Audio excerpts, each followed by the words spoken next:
तर आपण साहित्य विचाराचे प्रयोजन पाहून झाल्यानंतर साहित्य निर्मितीच्या पाठीमागे नेमकी कोणत्या शक्ती कार्यरत असतात याचा विचार करत होतो. आणि त्याच्या अंतर्गत आपण कालच्या तासाला प्रतिभा आणि स्फूर्ती याचा विचार केला. त्यानंतर कल्पना शक्ती किंवा उत्प्रेषण शक्तीचाही चर्चा आपण केली. आता आपण भावनात्मकता या विषयाची चर्चा करतो आहोत. आणि मी तुम्हाला असं सांगत होतो की प्रतिभा ही शास्त्रज्ञाकडे देखील असते आणि कवीकडे देखील असते. पण मग या दोन प्रतिभांच्या मधला फरक नक्की काय आहे ते आपण विचारामध्ये घेत होतो. तर शास्त्रज्ञाकडे असणारी जी प्रतिभा आहे ती बौद्धिक स्वरूपाची असते, बुद्धिगम्य असते, तर्कावर आधारित असते आणि तो जे सिद्धांत सांगत असतो, तो जे तर्क मांडत असतो ते आपल्याला सिद्ध करता येतात किंवा ते युनिव्हर्सल असतात. ते जगाच्या पाठीवर तुम्ही कुठेही गेलात तर त्याचा जो रिझल्ट आहे, त्याचा जो अंतिम निकाल आहे तो सारखाच येईल, त्याच्यामध्ये बदल होणार नाही. उदाहरणार्थ तुम्ही अगदी चंद्रावर जाऊन 2+2 या सूत्रानुसार जर बेरीज केली तर त्याचं उत्तर 4 येईल. आणि अगदी हिंदी महासागराच्या तळाशी पाणबुडीमध्ये गेलात तर तिथे सुद्धा 2+2चं उत्तर 4च येईल. त्याच्यामध्ये काही बदल होणार नाही. तो कुणीही केलं गणित आणि ते जर योग्य सूत्र वापरून केलं तर त्याचं उत्तर सारखंच येईल, ते उत्तर बदलणार नाही. म्हणूनच सूत्रबद्धता ही विज्ञानामध्ये फार महत्वाची असते. विज्ञानामध्ये किंवा शास्त्रज्ञ जे सांगत असतो ते सिद्ध करून दाखवावं लागतं. म्हणून ते तर्काधिष्ठित असावं लागतं, पुरावा त्याचा असावाच लागतो, नाहीतर आपल्याला ते सिद्धांत मान्य करता येत नाही. आणि म्हणून शास्त्रज्ञ जो असतो तो शास्त्रज्ञ हा बुद्धिगम्य व्यवहार करत असतो. याच्या उलट आपल्याला असं लक्षामध्ये येईल की कवी जो असतो तो कवीचा सगळा जो व्यापार चाललेला असतो, व्यवहार चाललेला असतो, तो प्रामुख्याने भावनात्मक स्वरूपाचा असतो. ललित साहित्याची जी निर्मिती असते त्या ललित साहित्याच्या निर्मितीमध्ये बुद्धीपेक्षा भावना जास्त महत्वाच्या असतात. कल्पना शक्तीच्या आधारावर आपल्या ज्या जो अनुभूती येते आपल्याला सभोवताची, आपण जे पाहतो त्या सगळ्यांना तो गोचर रूप देत राहतो. गोचर म्हणजे कोणतं की जे त्याने कल्पनेच्या पातळीवर पाहिलेलं आहे, जे कदाचित प्रत्यक्ष अस्तित्वात पण नाही, असण्याची शक्यता पण नाही, जे कल्पनेच्या पातळीवर त्याचा तो विचार करतो आणि तो शब्दांच्या सहाय्याने ते प्रत्यक्षामध्ये आणतो आणि ते आपण वाचतो. आता बघा आपण की इतक्या वेगवेगळ्या प्रकारच्या कवी कल्पना असतात.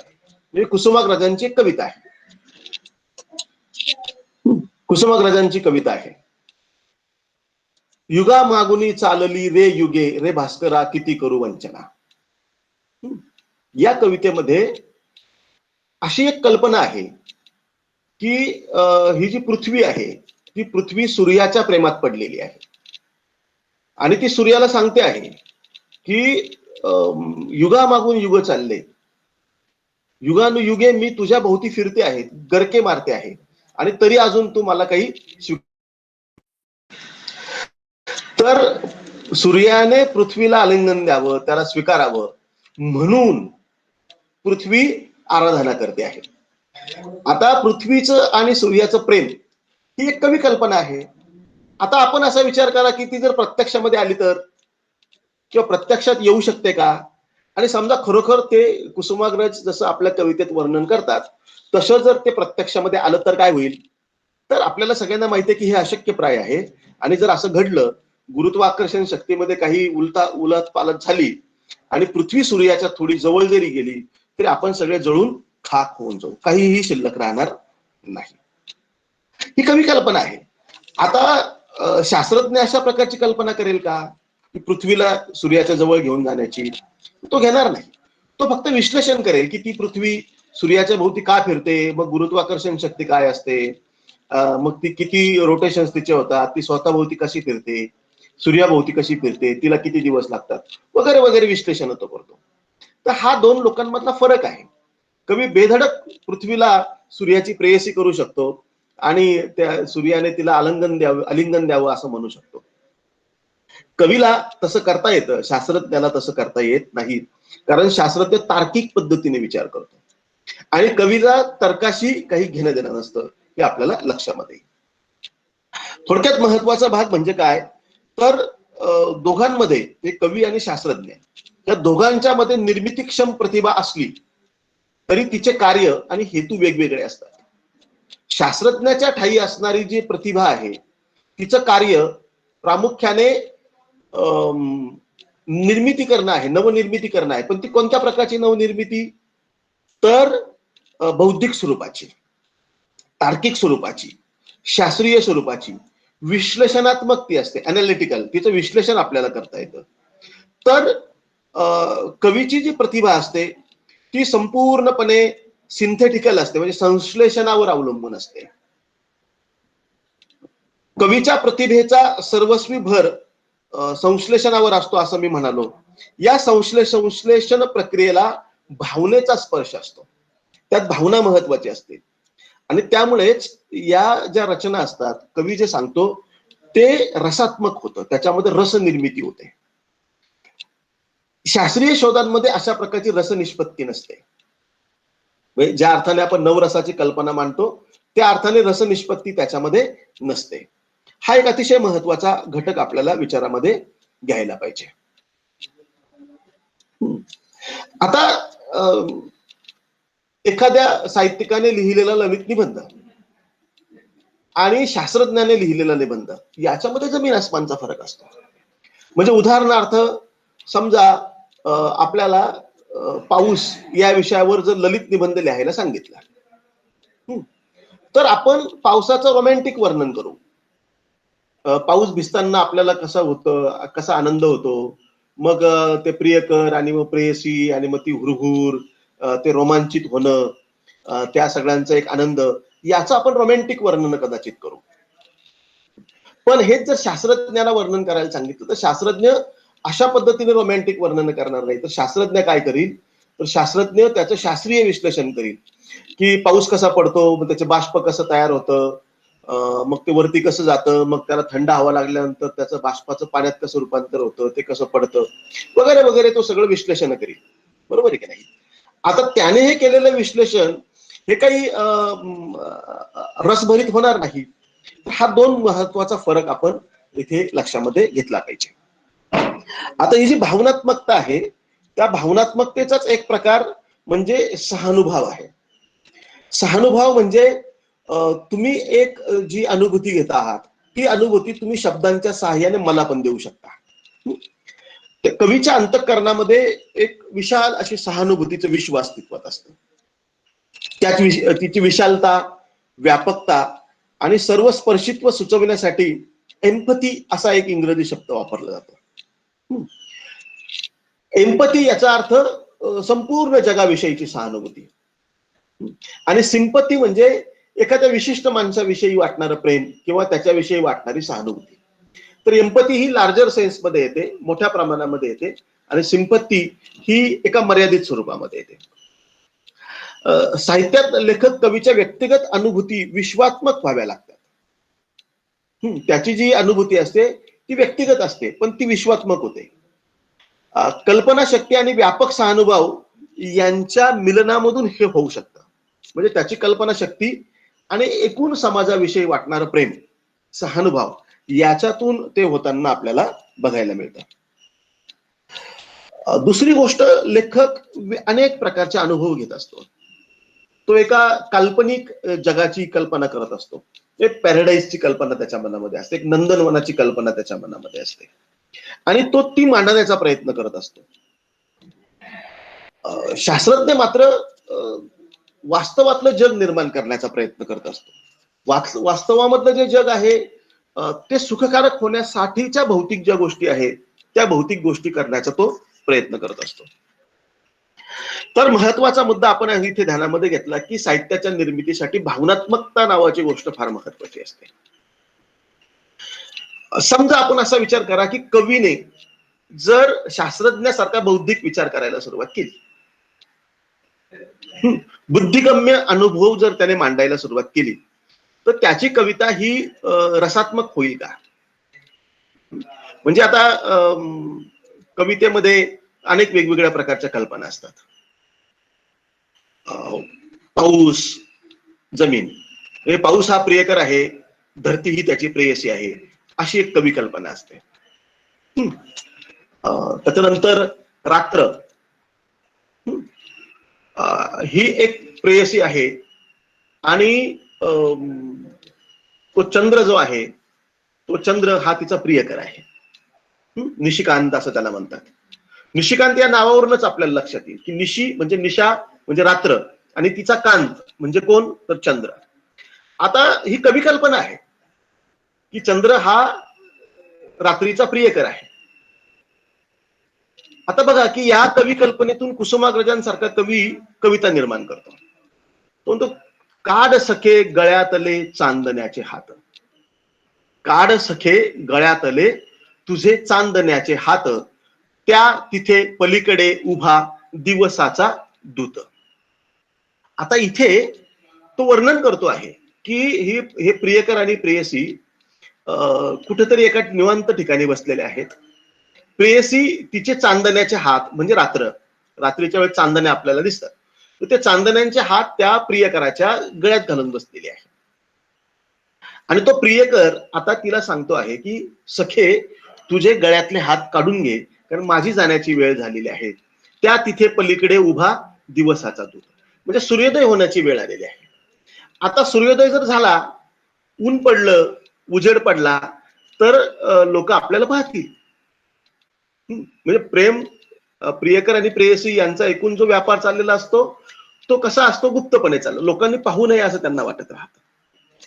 तशा पद्धतीचा तो व्यापार असतो. आता ही शुद्ध कवी कल्पना आहे. पण समजा जर कवीने बौद्धिक पातळीवर जर विचार करायला सुरुवात केली याचा, तर कसं होईल? तर ते काही शक्य होणार नाही. म्हणजे त्याला कविताच लिहिणं होणार नाही असं आपल्याला लक्षात येतं. हा अत्यंत महत्वाचा घटक आपण ध्यानामध्ये घेतला पाहिजे, बरोबर की नाही? तर त्या दृष्टिकोनातून आपण भावनात्मकता ही काव्य निर्मितीमध्ये कशी महत्वाची असते ते विचारामध्ये घेतलं. आता आपल्याला पुढच्या टॉपिकचा विचार करावा लागणार आहे. पुढचा जो टॉपिक आहे तो प्रतिभा व्यापार आणि स्वप्न व्यापार. साहित्याची जी निर्मिती होते ती प्रतिभेच्या साहाय्याने होते, त्याला आपण प्रतिभा व्यापार म्हणतो. आणि स्वप्न व्यापार नावाची एक संकल्पना आता इथे आपल्याला समजून घ्यायची आहे. प्रतिभा व्यापार म्हणजे काय ते आपण एकदा नीट लक्षात घेऊया. सुधीर रसाळ नावाचे एक मोठे समीक्षक होऊन गेले, म्हणजे आहेत अजून ते, पण आता वय झालं त्यांचं. त्यांनी कविता आणि प्रतिमा नावाचा एक अत्यंत सुंदर ग्रंथ लिहिलेला आहे. अप्रतिम ग्रंथ आहे. कविता समजून घ्यायची असेल आपल्याला, कवितेची एकूण निर्मिती प्रक्रिया आणि कविता काय असते ते जर समजून घ्यायचं असेल तर तो फार महत्वाचा ग्रंथ आहे. त्याच्यानंतर राभा पाटणकरांनी सौंदर्य मीमांसा नावाचा एक ग्रंथ लिहिलेला आहे. या दोन्ही ग्रंथांमध्ये ह्या ज्या कल्पना आहेत त्या कल्पना खूप चांगल्या पद्धतीने विशद करून सांगण्यात आलेल्या आहे. अर्थात SYBA लेव्हलवर तुम्ही ती पुस्तकं वाचणं अपेक्षित नाही, शक्य असेल तर जरूर वाचा. पण MA ला तुम्ही वगैरे गेलात समजा मराठी विषय घेऊन, तर ह्या पुस्तकांचा तुम्हाला खूप मोठा उपयोग होईल. 20व्या शतकाच्या सुरुवातीला सिग्मंड फ्राईड नावाचा एक मानसशास्त्रज्ञ होऊन गेला आणि त्या मानसशास्त्रज्ञाने मनोविश्लेषण मांडायला सुरुवात केली. मनोविश्लेषण, स्वप्न व्यापार असेल किंवा आणखीन इतर गोष्टी माणसाच्या मनाच्या पातळीवर, म्हणजे मनात काय काय चाललेलं असतं, त्याच्या एकूण शरीराची भाषा, बोलणं, याच्यातून काय काय अर्थबोध आपल्याला करता येऊ शकतो, म्हणजे त्याच्या आत काय चाललेलं आहे. मानवी मनाच्या तळाचा शोध घेण्याचा प्रयत्न या मानसशास्त्रज्ञांनी केला. मनाचं जे स्वरूप आहे ते नक्की काय असतं ते समजून घेण्याचा प्रयत्न केला. आतापर्यंत आपण प्रामुख्याने शारीरिक गोष्टींचा विचार करत होतो, आता ते मनाचा विचार करायला लागले की आपल्या मनाच्या मध्ये काय चाललेलं आहे. म्हणजे अनेकदा आपण समोरासमोर बसलेलो असतो, पण समोरच्याच्या मनात काय विचार चाललेला आहे हे आपल्याला काही ओळखता येत नाही. तर हे आपण इथे लक्षामध्ये घ्यायचं आहे. तर हे जे मनोविश्लेषण करायला सुरुवात केली, त्या मनोविश्लेषणाने एकूण खूप मोठी क्रांती घडली आणि त्याचा साहित्यावर पण परिणाम झाला. ह्या मानसशास्त्रज्ञांनी काय केलं, तर मनाच्या पातळीवर अर्थबोध आणि अबोध जे मन आहे त्याच्या स्वरूपाचा शोध घेण्याचा प्रयत्न केला. एवढंच नाही तर माणसांना जे स्वप्न पडतात, आपल्याला वेगवेगळ्या प्रकारची स्वप्न पडतात, तर ही जी स्वप्न असतात त्या स्वप्नांचं विश्लेषण करायला त्याने सुरुवात केली. आज पण आपल्याकडे माणसांना जे स्वप्न पडतात, आपल्याला जे स्वप्न पडतात त्याचे आपण आपल्या मायथॉलॉजिकल अंगाने, धर्मशास्त्राच्या अंगाने, अध्यात्मशास्त्राच्या अंगाने त्याचे विश्लेषण करण्याचा प्रयत्न करतो. म्हणजे उदाहरणार्थ आपण असं म्हणतो की पहाटे पडलेलं जे स्वप्न आहे ते खरं असतं, असं आपण म्हणतो. खरखर तसं होतं की नाही हे कुणाला माहित नाही, पण आपल्याकडे अशी श्रद्धा आहे की पहाटे पडलेलं स्वप्न खरं होतं. किंवा कोणी कोणी असं म्हणतात की पाण्याचे स्वप्न पडू नये, अमकेचे स्वप्न पडू नये, असे स्वप्न पडतात. तरुण मुलं मुली वयाच्या एका विशिष्ट टप्प्यावर आल्यानंतर सुद्धा त्यांना वेगवेगळ्या प्रकारची स्वप्न पडतात. आता ही जी स्वप्न आहेत ते स्वप्न त्यांना का पडतात आणि त्या स्वप्नांचे नक्की अर्थ काय आहे हे उलगडून पाहण्याचं काम मानसशास्त्रज्ञांनी करायला सुरुवात केली. स्वप्नांचे विश्लेषण करताना त्यांच्या असं लक्षात आलं की स्वप्न आणि काव्य यात विलक्षण साम्य आहे. आपल्याला स्वप्न का पडतं, तर स्वप्न पडतं याचं कारण असं की आपण आपल्या अबोध मनामध्ये काही कल्पना केलेल्या असतात, वेगवेगळ्या प्रकारच्या फॅन्टसी असतात आपल्या. त्या फॅन्टसी प्रत्यक्ष जीवनामध्ये पूर्ण होतीलच याची काही शाश्वती नसते. उदाहरणार्थ म्हणून तुम्हाला सांगतो की आपल्याकडे चित्रपट सृष्टीमधले हिरो आणि हिरोईन प्रचंड लोकप्रिय होतात. अनेक मुलं मुली त्यांचे मोबाईलचे जे स्क्रीन काय म्हणतात स्क्रीन सेव्हर असतात त्याच्यावर त्या हिरोईनचे फोटो ठेवतात. मुली हिरोईनचे पण ठेवतात की नाही मला माहित नाही, पण ठेवत असतील. सलमान खान भारतामध्ये एवढा प्रचंड लोकप्रिय झाल्याचं काय कारण, तर त्याचं कारण आपण मनातल्या आतल्या गाभ्यामध्ये जाऊन शोधण्याचा प्रयत्न करू शकतो. तर इथे या ज्या हिरोईन असतात या हिरोईन हे या तरुण वयामध्ये येऊ पाहणाऱ्या पोरांचं एक प्रकारचं स्वप्न असतं की मला अशा प्रकारची मैत्रीण मिळाली पाहिजे, अशा प्रकारची बायको मिळाली पाहिजे, पण ती प्रत्यक्षात मिळेल याची काही शाश्वती नाही. हा एक मनोव्यापार आहे, पण तो करता येतो आणि तो केला जातो, तो तुम्ही नाकारू शकत नाही, तो होतोच. आणि मग असे जे आपण स्वप्न पाहिलेले असतात, दिवसा ज्या कल्पना केलेल्या असतात त्याचं स्वप्नात रूपांतर होतं. आता ते तसंच तसं पडेल असं काही सांगता येत नाही, तर ते वेगवेगळ्या पद्धतीने पडतं आणि मग त्याचं विश्लेषण केलं की आपल्याला एकूण आपण कुठल्या प्रकारचा विचार करतो वगैरे हे लक्षात येईल. आता कवीची कविता करतो ती पण तशीच असते. आता बघा तुम्ही की एक कविता आहे की मनातल्या मनात मी तुझ्या समीप राहतो, तुझ्या नकळत तुझा वसंत रोज न्याहाळतो. अशी एक कवी कल्पना आहे. ती कवी कल्पना म्हणजे काय आहे, तर कवी कल्पना म्हणजे हा जो कोणी प्रियकर आहे तो तिच्या प्रेमात पडलेला आहे, तिचं प्रेम याला प्रत्यक्ष मिळालेलं नाही आणि तो मनातल्या मनात असं म्हणतो की मी तुझ्या भोवतीच गोटाळतो आहे आणि तुझा वसंत म्हणजे तो बहार आहे, तुझं जे सौंदर्य आहे ते रोज निहाळतो असं तो सांगतो. आता तुमच्या असं लक्षात येईल की प्रत्यक्षात पण मुलं असं करतातच आणि तेच कवितेमध्ये पण आलेलं आहे. तर ह्या पद्धतीने आपली जी कल्पना शक्ती असते किंवा जे स्वप्न असतात याच्यामध्ये कशा प्रकारचं साम्य असतं हे आपल्याला इथे लक्षात येईल. स्वप्न हे प्रतिकात्मक असतात, प्रतिकांचे बनलेले असतात, त्यातले प्रतीक उकलून स्वप्नांचा मूळ हेतू शोधता येतो.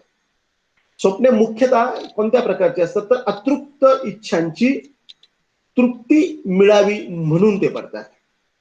हे लक्षात घ्या की आपल्या ज्या सुप्त इच्छा असतात, अतृप्त इच्छा असतात, त्या स्वप्नांच्या पातळीवर प्रतिकात्मक पद्धतीने पूर्ण होतात. त्या खरोखर पूर्ण होतील याची काही शाश्वती नाही, पण प्रतिकात्मक पद्धतीने स्वप्नामध्ये त्या पूर्ण होताना आपल्याला बघायला मिळतात.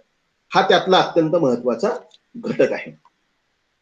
आणि कविता ही नेमकी तेच करते, ती प्रतिकांची बनलेली असते, प्रतिकांची आणि प्रतिमांची बनलेली असते, आणि त्यातली प्रतिमा आणि प्रतीक उलगडून पाहिले की आपल्याला कविता कळते. तसंच स्वप्नाच्या पातळीवरचं पण आहे, की स्वप्न आपण उलगडून पाहिलं तर ते कळतं. मी मागच्या एका तासाला तुम्हाला कवी ग्रेस यांचं उदाहरण सांगितलं होतं, की ग्रेस यांचं एका मुलाखतीमध्ये त्यांनी सांगितलं की त्यांना कविता कशी सुचते, विशेषतः स्फूर्ती संदर्भामध्ये आपण जेव्हा बोलत होतो तेव्हा मी म्हणालो होतो. तर ग्रेस यांना रात्री कधीतरी स्वप्न पडायची आणि त्या स्वप्नामध्येच अवस्थेमध्ये ते उठायचे आणि त्यांना ते पडलेलं जे स्वप्न आहे ते झरझर झरझर लिहून काढायचे आणि त्यांची कविता निर्माण व्हायची. ते म्हणतात की मला अनेक कविता या स्वप्नातच सुचलेल्या आहेत आणि त्या मी लिहून काढलेल्या आहेत. तर अशा पद्धतीने कल्पनाशक्तीचा आणि म्हणजे एकूण हा जो मनोव्यापार जो आहे त्या मनोव्यापाराचा आणि प्रतिभेच्या व्यापाराचा एक संबंध आहे. ठीक आहे, आजच्या तासाला आपण थांबूया. पुढच्या तासाला पुढचा भाग आपण बघणार आहोत. तुमचे काही प्रश्न असतील तर आपण आता त्याची चर्चा करू, नाहीतर मग आपण थांबूया.